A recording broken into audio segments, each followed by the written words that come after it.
Ramadan, sebulan berpuasa. Tiba Syawal kita rayakan dengan rasa gembira.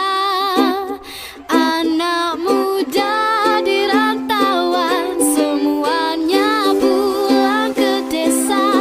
Ibu dan ayah keriangan bersyukur tak terkira. Kue dan mue beraneka macam, makanlah jangan hanya dipandang.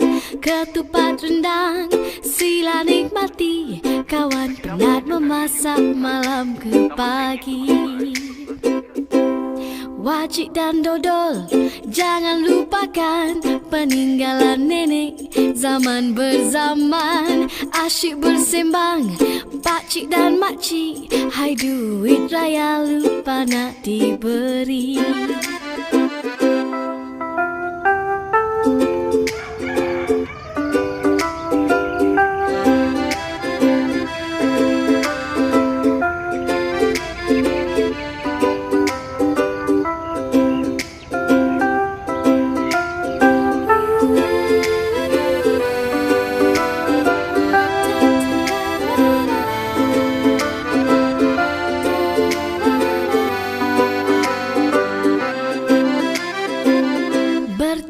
Senyuman dan salam, ziarah menziarahi, tutur dan kata yang sopan, saling memaafi.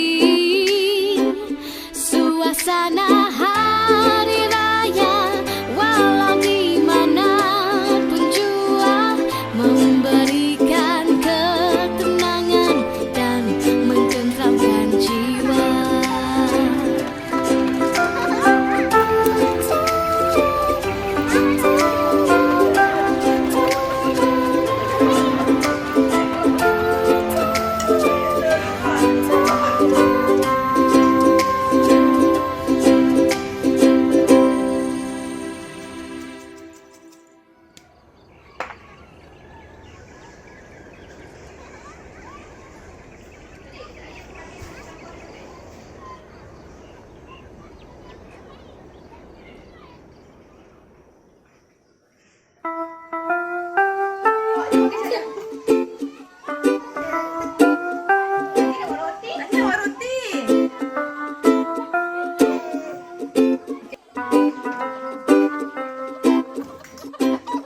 Berlalulah sudah Ramadan, sebulan berpuasa.